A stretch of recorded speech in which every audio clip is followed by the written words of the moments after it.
don't stop playing because you grow old because you stop playing. And that is a great lesson I learned when I went to this model car show at my local Hobbytown, USA. And I got to say, as someone who claims my religion is cars and cars themselves, this was a nice time to be here. My friend Mike invited me out here, and so let's look at these fun little cars.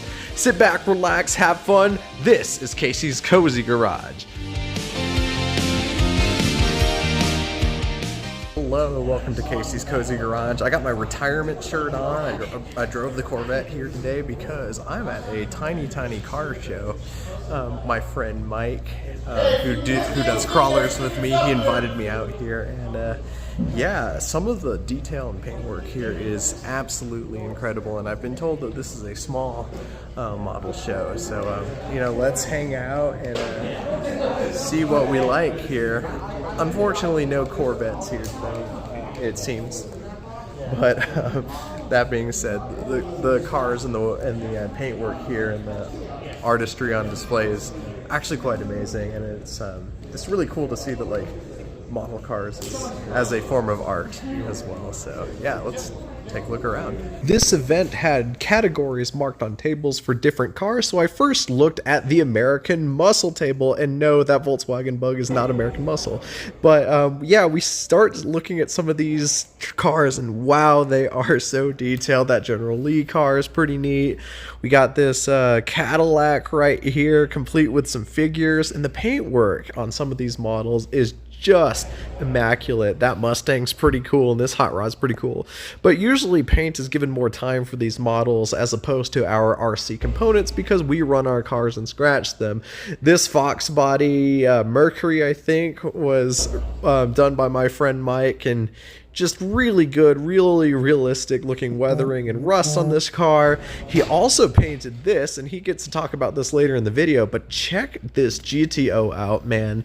This paint has so many layers. I can just tell by looking at it, and it's so deep and wonderful. And then this next car, although, you know, there are jokes about this being one of those hood mobiles, the paint is absolutely fantastic. And yeah, the talent on display is fantastic. The import table started out with this really strong entry. I don't exactly know what this is. I know it's a Toyota Le Mans race car. I don't really know much about it, but once again, the detail work and the paint work is just immaculate. I wish it came across better on camera, but the interior of these models are usually given as much love as the exterior of some of these models.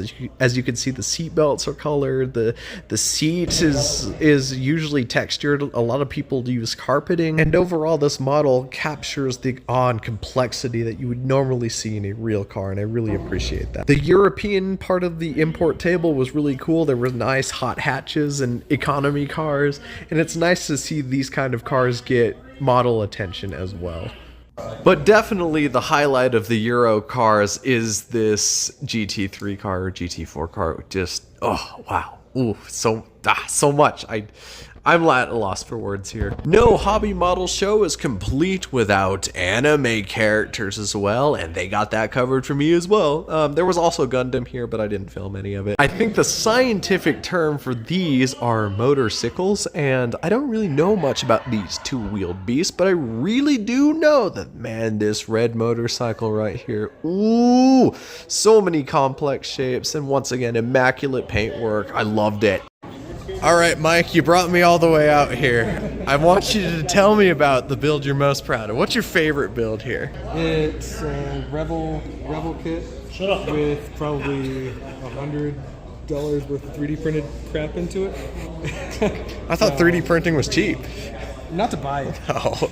But it's got a 2JZ with a big turbo. I actually didn't notice that when I looked at it. The whole interior with the roll cage, racing seats, Heltec IC7 display, shifter, 2 nitrous bottles in the trunk.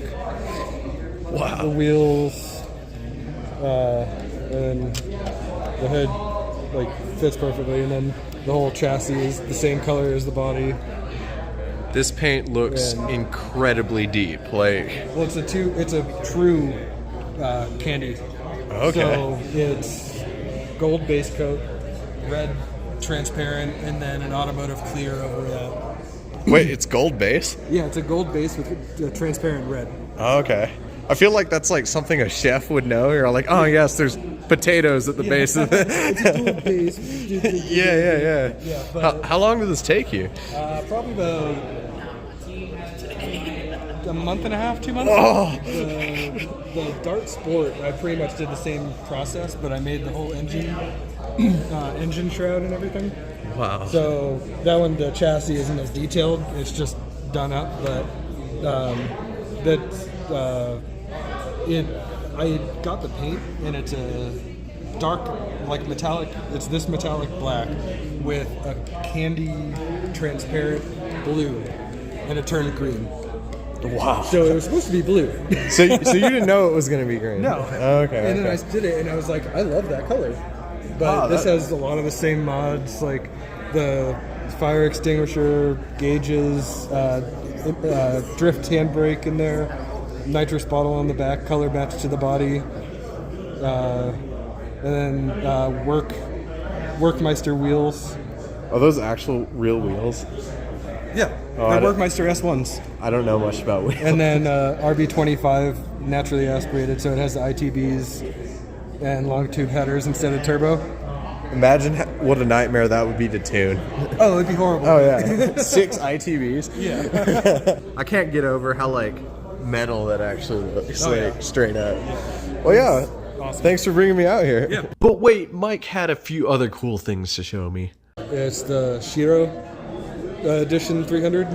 So it's a pearl white with the pearl white wheels. I was about to say And that looks then- painted. It is. Okay. This is the 2K, but I got a little fisheye in there, so I got to wet sand it out. Okay. So, but yeah, I'm doing that, and then I just brought it as like if I have nothing going on, I'll probably build it. But got some sandpaper, glues, and then this is all the parts for this one. But it's a super basic kit.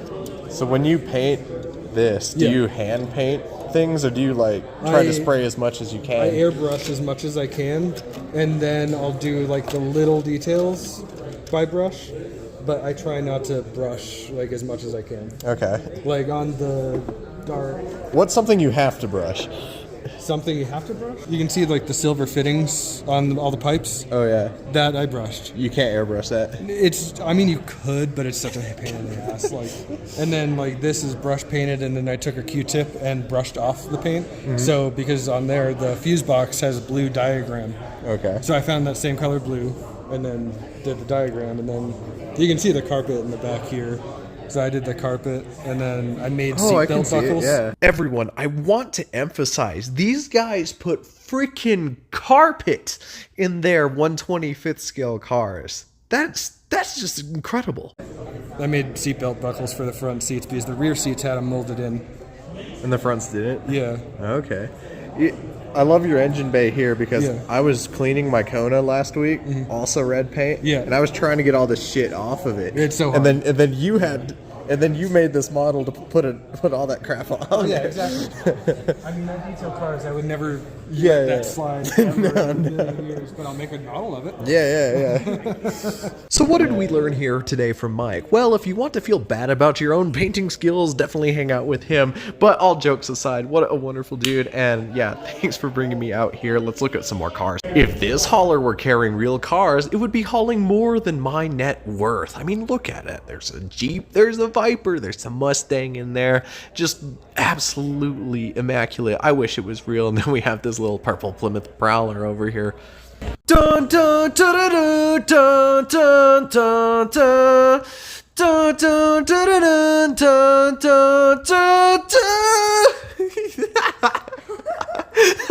Here's a fun forgotten car. This is a Dodge Stealth RT or SRT or something like that, but it's a twin turbo V6 all-wheel drive sports car from the 90s. Looks like a Ferrari based off the Mitsubishi GTO, and these cars are incredibly rare because no one bought one. It's really cool, and I almost bought one as a project car. Very glad I didn't, because that would have been a nightmare to put back together. But anyway, this is one of the coolest cars ever. Mike painted this one, and I just love how real that interior looks to a real one. I really like these Mitsubishi GTOs, these Dodge Stealths.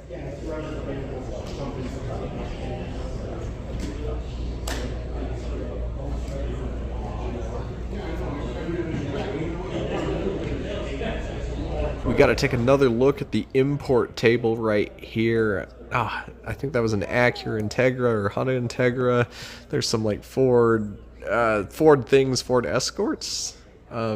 Maybe, I don't know. There's a Volkswagen right there. Just really great paint work. It almost feels like I'm at a real car show. Are you truly better than those peasants in the streets that drive Toyota?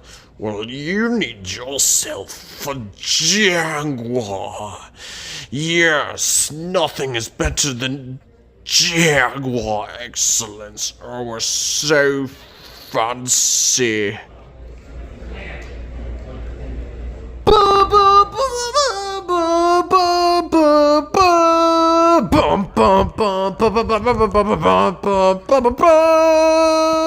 Do you like F1? I like F1. Do you want to be good friends? Do you like F1? Do you want to talk about F1? Yeah, this Ford Bronco is cleaner than the one that the hairdresser bought because she got a divorce from a rich dude and now she has a bunch of money and she can go off-roading if she wants to, but she hasn't gone yet because it's a little scary, but she could if she wanted to. Well, that is it for our little mini car show collection. This was a lovely Saturday in September. Thanks to Mike for bringing me out here, and I can't wait to build my own someday.